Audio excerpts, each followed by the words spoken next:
campaign, David Tafuri. David, thanks for your time here. So talk's now over for the day. What is it going to take for both sides to really view them as a success?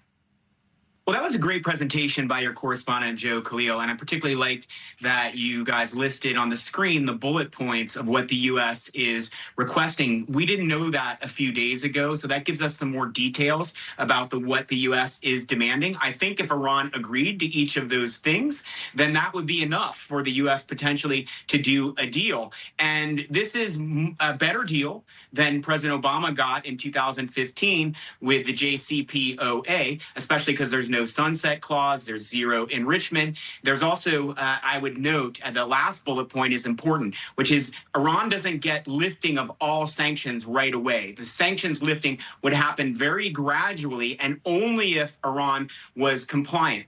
The issue is that I'm not sure Iran is going to be willing to do this. This essentially forces Iran to give up any access to a potential nuclear weapons program. And Iran likes to use that as leverage. So I expect Iran is going to continue to play games to try to forestall the inevitable here. But of course, the Trump administration has a lot of leverage because there's such a massive amount of military force and might now present in the region that the U.S. can use to do airstrikes if it wants to do so.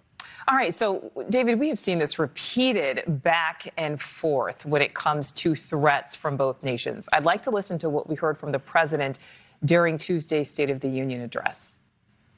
Some terrible people.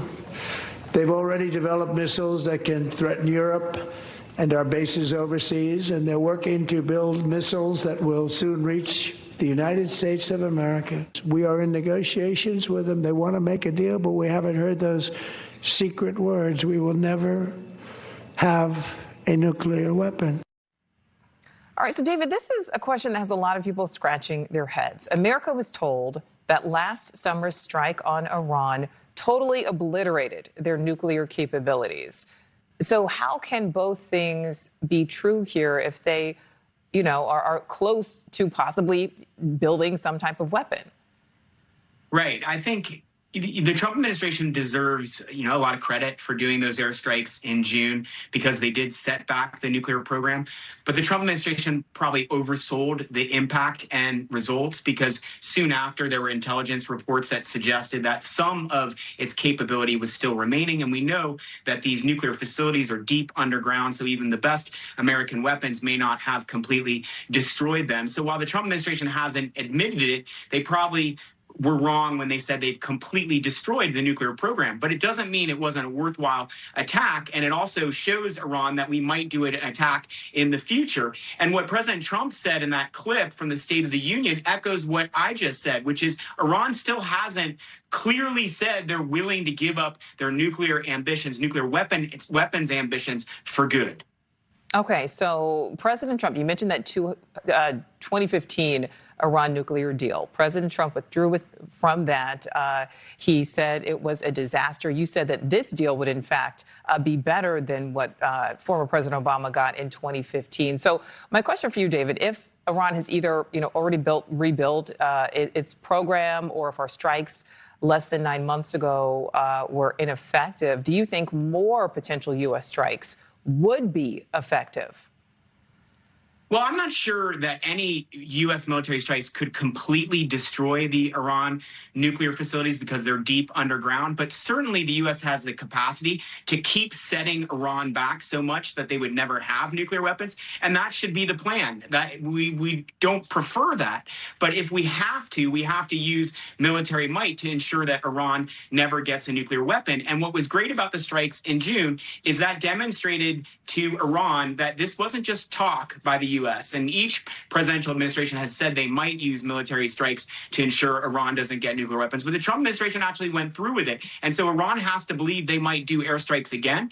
And remember, while everyone's waiting to see if we're going to do new airstrikes with all of that U.S. military presence in the region, there could be a half step here where they don't do massive strikes, but they do some limited airstrikes to even further demonstrate to Iran that the Trump administration will use the U.S. military and all of our might if necessary necessary to ensure that Iran does not have nuclear weapons. All right, so polling shows, David, that the majority of Americans do not want to see any U.S. action against Iran.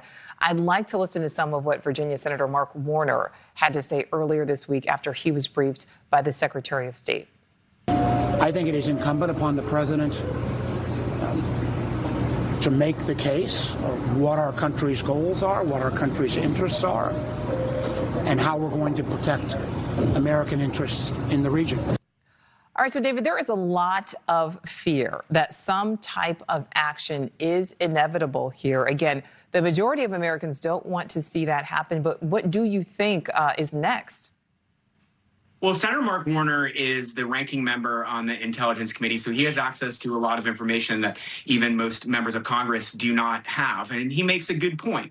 If we are going to do strikes on Iran, if we haven't fully explained, not just to the American people, but to the world why we did them, why it was a last resort, then we will quickly lose ground and lose support for this effort. And if you look back at Iraq, where a place where I spent a lot of time, that's part of what happened with our invasion in 2003. We didn't adequately sell it to the American people or to our allies around the globe, and then we didn't have the support we needed as we tried to go forward with a very difficult nation-building effort and then ultimately fighting an insurgency. And so think about the fact that Iran also could do an insurgency. If we do a full military invasion of Iran, it would get very difficult, especially if we don't have allies on our side and we don't have the American people understanding why this was a good decision.